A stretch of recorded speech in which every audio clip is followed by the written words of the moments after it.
De Sá Rezende, ele que assume a nossa regional aqui do Sul.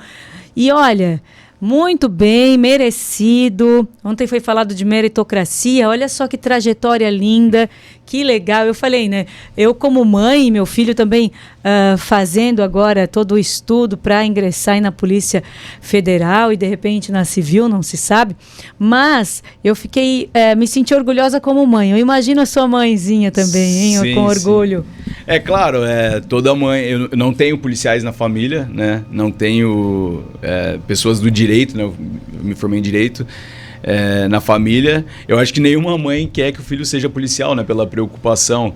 Mas aos poucos ela vê, né? Que a gente passa por um treinamento, a gente, claro, a gente tem que desenvolver habilidades emocionais também, né? De saber lidar, porque assim, ninguém... pesado. É pesado porque ninguém procura uma delegacia de polícia para levar notícia boa. Né? Para ser um seriado da Netflix. Exatamente. Ninguém. E eu falo pro pessoal que até quando a equipe tem êxito, é por algo ruim.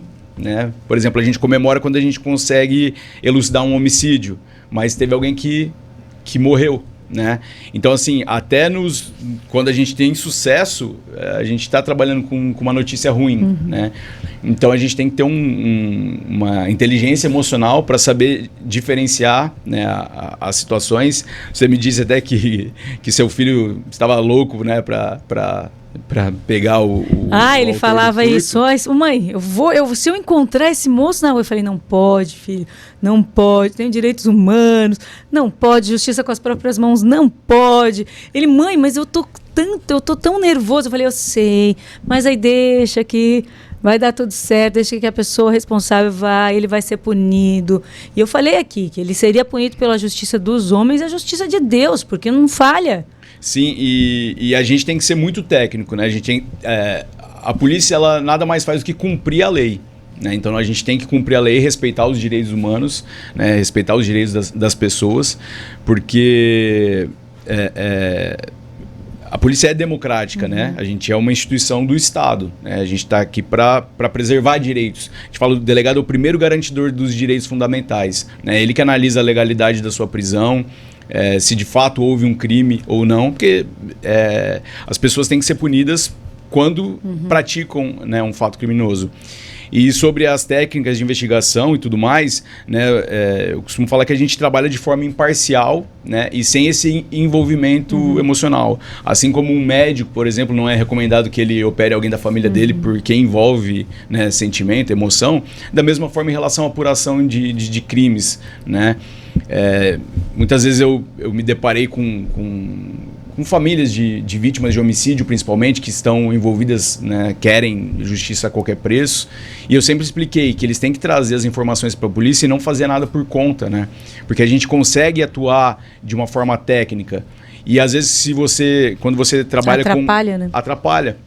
Atrapalha porque você contamina uma prova e hoje em dia não basta provar se alguém é culpado, inocente ou culpado. Né? Hoje em dia os trabalhos defensivos, né, dos advogados criminais como um todo, eles não querem só provar, absolver, eles querem anular as ilegalidades cometidas na obtenção da prova. Então eu sempre falo, a diferença entre eu investigar a morte de um familiar seu e você investigar é que você vai descobrir o autor e querer matar ele.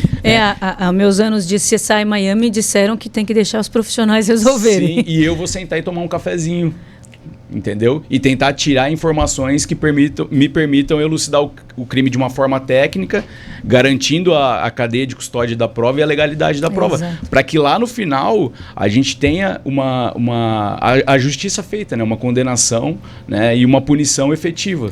Aqui na nossa região, a gente está falando de Tubarão, mas agora no âmbito geral aí das regionais aqui na nossa região, qual que é o maior índice de crime? É contra mulheres, é roubo, é homicídio? Qual que é o maior índice? Assim? Então, tem uma média ou... Eu não fiz o levantamento dos números, né? Mas eu posso falar pela experiência. Pela experiência. O maior volume de crimes são crimes patrimoniais. Hoje as fraudes eletrônicas, né, por óbvio, são os casos mais recorrentes, porque acontecem a todo momento, né? Mas são crimes assim que não envolvem violência e grave ameaça, né? No geral são crimes de estelionato cometidos por pessoas que estão em outros estados, geralmente, né? São crimes cometidos com engenharia social, né? Golpes, de uma forma geral. Então, assim, por óbvio que tem uma repercussão social, mas não é aquela violência urbana, né? Que a gente vê no dia a dia, que tira a nossa sensação de segurança. Mas a gente também tem apurado, tem feito operações, a Polícia Civil tem se especializado nisso, né? E feito operações em vários estados da federação, que também faz parte de uma política de tolerância zero, de investigar isso também, né? A polícia tem se especializado. Mas, de uma forma geral, são esses crimes. Crimes de violência doméstica e familiar contra a mulher são muito recorrentes, né? Acontecem muito em todas as cidades da região. E crimes patrimoniais de furto, como eu te disse, também são recorrentes em algumas cidades. Homicídios crimes, né, graves, porque geralmente o indicador para medir violência é homicídio, porque é um dado mais fidedigno, né? Para fazer levantamentos e tudo mais.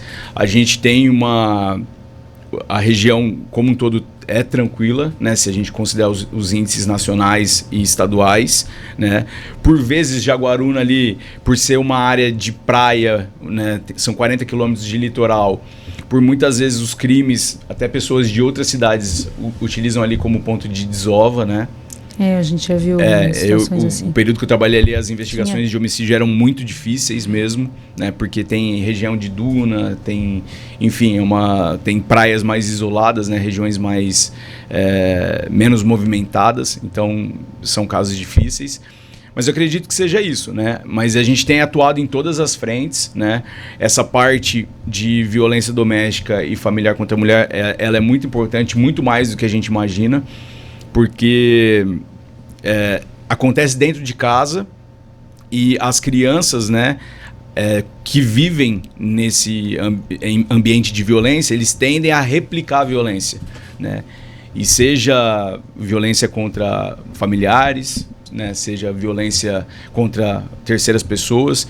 Então é muito importante essa questão, muito além do que a gente imagina, justamente por isso, porque muitas crianças vivem nesse meio de violência, né, do pai contra a mãe geralmente, e replicam essa violência, eles passam a considerar isso normal, né? Infelizmente, né, a gente vê muita ação da Polícia Civil a esse respeito nas escolas, tem o PROERD também, mas o PROERD é militar. PROERD é da Polícia Militar. Mas tem voltados a esse sentido drogas, também, isso. Né, as drogas. Mas tem bastante ação com a Sala Lilás ali, tem bastante ação da Polícia Civil a esse respeito, de amparar tanto as mulheres, os idosos, as crianças nesse sentido. E você agora tem alguma projeção ou ideias aí para ser tomada a esse respeito de ações aí ao longo do ano? Sim, eu conversei essa semana, a DPCAM aqui de Tubarão está com 2 psicólogas agora, e elas estão estudando alguns projetos para serem implementados, né?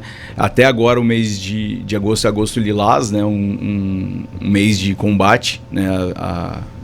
O enfrentamento à violência contra mulheres e meninas.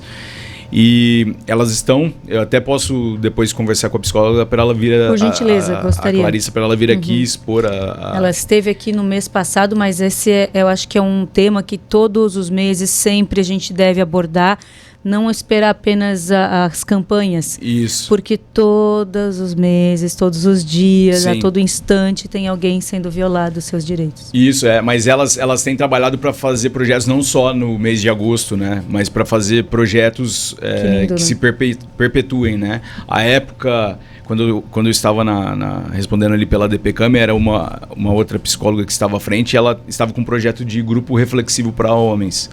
Então, era uma parceria com o Poder Judiciário, com a Unisul à época. A Unisul cedia uma sala, e o Poder Judiciário, ao analisar as medidas protetivas de urgência, né, aplicadas ao agressor, ele fixava a participação em um grupo reflexivo para o agressor. Então esses homens se reuniam e passavam a trabalhar, a discutir ali com a psicóloga policial a respeito do tema, né, da violência.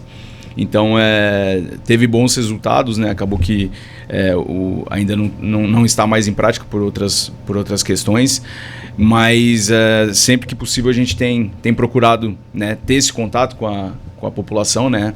Seja através de palestras, de conversas, mas com projetos também voltados para o tema. Doutor Lucas, eu quero agradecer demais a tua participação, pedir, né, que você passe aqui para os nossos ouvintes, quem tem de repente alguma denúncia ou tem alguma solicitação ou indagação a fazer, tem algum disque denúncia que a gente pode utilizar aí com a Polícia Civil? Isso, hoje a Polícia Civil ela conta com uma delegacia virtual, né? Se você entrar no www.pc.sc.gov.br, nós temos a possibilidade de registro de alguns crimes, né? Não todos os crimes, mas alguns crimes o boletim de ocorrência pode ser feito de forma virtual, até mesmo o requerimento por medidas protetivas de urgência, claro que passa por um crivo ali dos policiais, né? Que tem que homologar o boletim de ocorrência, etc. Tem o canal de denúncias anônimas ali. Nós temos o 181 também, que pode ser utilizado como canal, né? E aqui em Tubarão, né, a 5ª Delegacia Regional de Polícia, a gente também fica responsável pela Ciretran, né, pelo Detran aqui em Tubarão, que funciona ali no prédio também, na Altamiro Guimarães. O horário de funcionamento das delegacias, né, das 12 às 19 horas, mas nós temos a central de plantão policial, que funciona no mesmo prédio, aos fundos, que atende 24 horas por dia, né, seja para recebimento de conduções, seja para o registro de boletins de ocorrência. Mas nós contamos, né, principalmente pós-pandemia, com esse canal eletrônico que facilita, né, que a população faça, né, as suas denúncias de forma anônima, de forma segura, né, e todos os casos chegam até as nossas equipes para apuração. Muito obrigado mais uma vez, até a próxima e parabéns aí por essa atuação. Eu que agradeço, Joyce. Contem sempre conosco.